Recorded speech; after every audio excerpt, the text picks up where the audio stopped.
Hello, sir. Okay, is that all, RJ?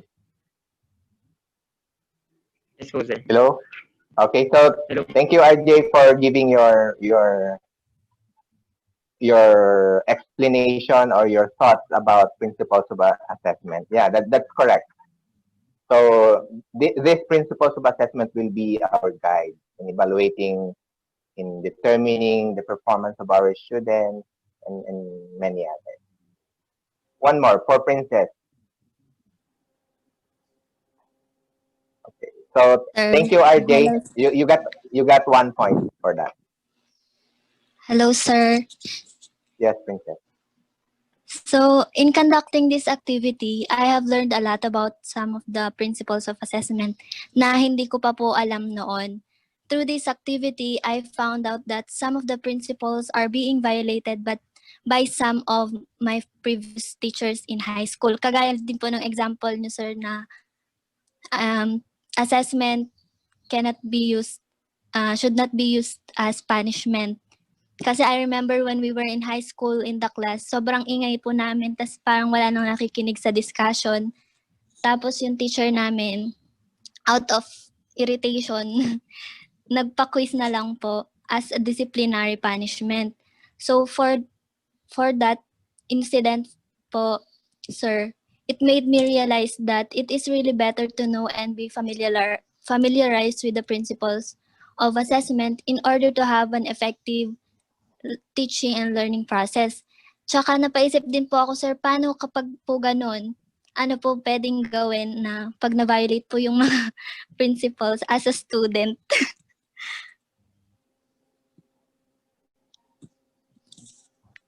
Yun lang po, sir. Thank you po.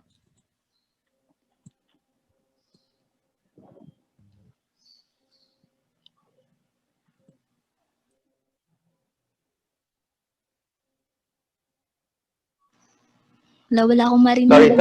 Sorry. I'm nakamute pala ako. Sorry. So thank you very much, Princess, for your thoughts, for your explanation regarding the principles of assessment. Yeah, principles of assessment is very important in the teaching learning process. So we do need to understand all of the principles. That's not do not just memorize. You have to understand them, and later you have to apply them. I ask you to describe teacher's behavior, student behavior in order to apply for the different principles of assessment. Para alam nyo later how do you apply these different principles of assessment.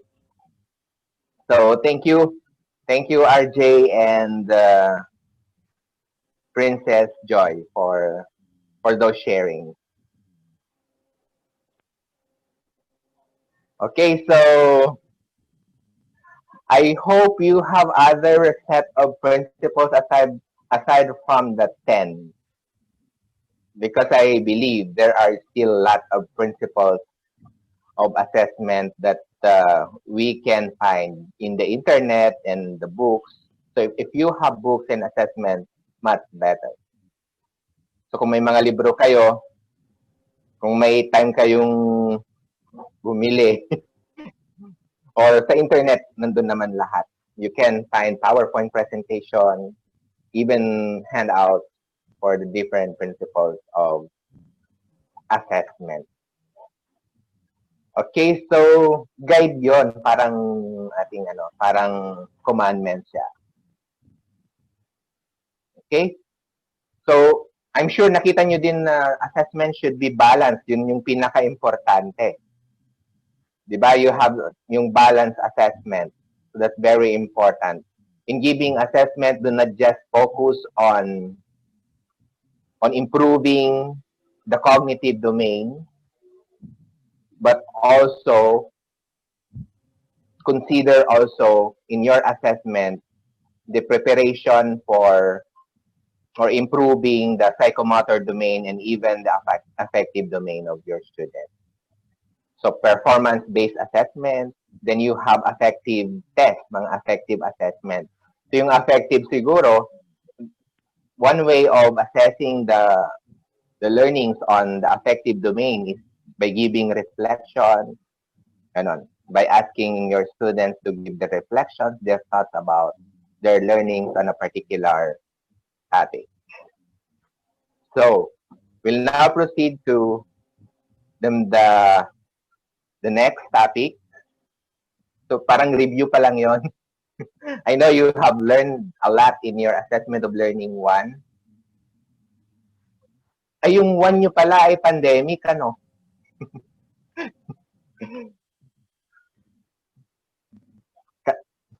Nung last time nyo ba nakuha yung assessment of learning 1? Yes, sir. Yes, sir. Okay. So, pandemic pala.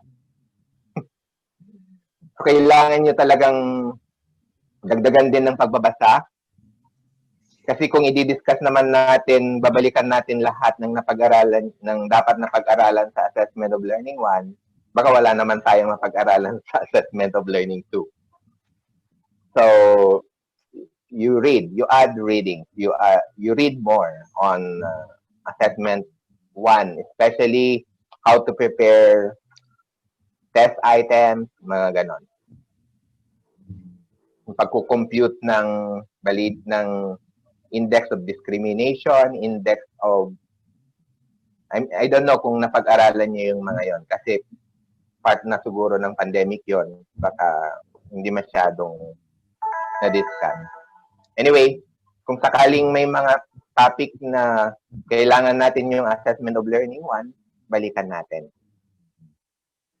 Okay, so as an introductory for assessment of learning 2, we will now differentiate traditional assessment and authentic assessment. I gave you already lectures and PowerPoint presentations last night. I hope you did study those learning materials. I hope nabasa nyo, nakita nyo about the difference between traditional and authentic assessment. Please take note, class, that when we talk about traditional assessment, ito yung when you talk about traditional assessment, ito yung mga kinover nyo ng assessment of learning 1.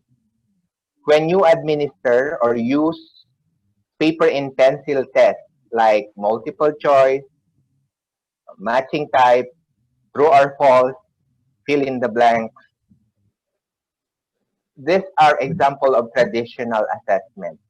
You are just ask your students to select or supply a short answer. So may correct answer na gusto mong makita na ibibigay nila. So usually it's a multiple choice. Pag multiple choice or true or false or matching type, you ask your students to select the correct answer. But for fill in the blanks, you ask your students to supply a word or group of words to make the statement complete and correct. So if you employ only those type of assessment tools, then you are just covering or you are just doing traditional assessment. Traditional assessment lang ginagawa mo. And you are only covering the cognitive domain, the levels of the cognitive domain, the knowledge, comprehension, application, analysis, synthesis, and evaluation level. That's cognitive domain. Head lang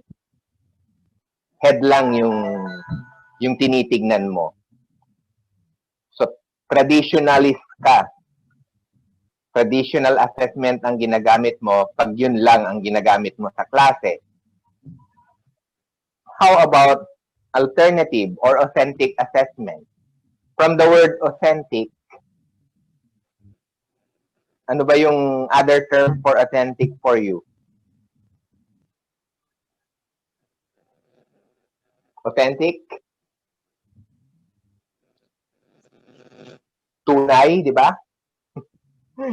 True. So when you say authentic assessment, real life, yeah, that's correct. When you say to the authentic assessment, you ask your students to perform real life, real life tasks. Real world. So when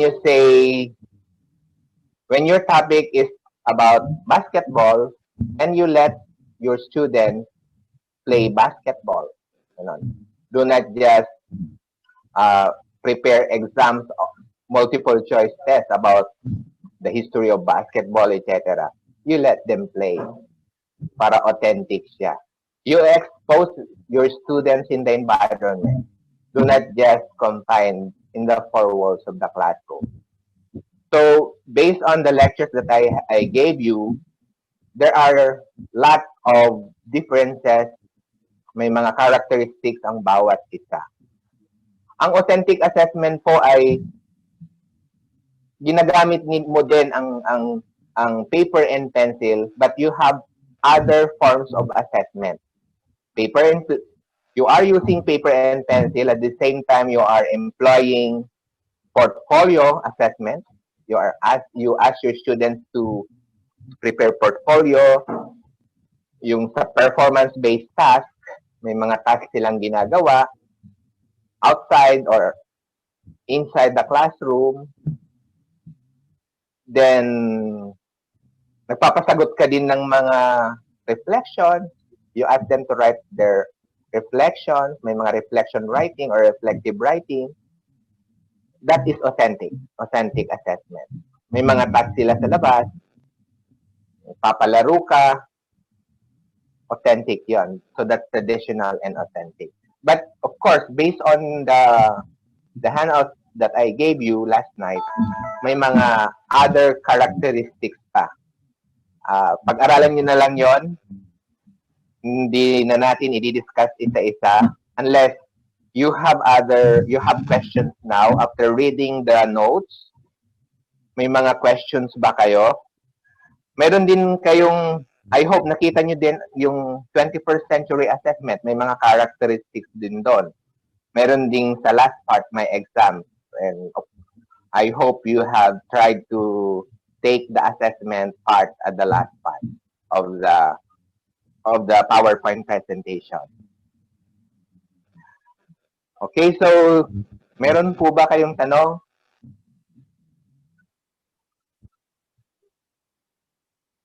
Do you have questions? Yung sa traditional assessment, ang hinahanap natin isang correct answer, one correct answer. Pero pagdating ho sa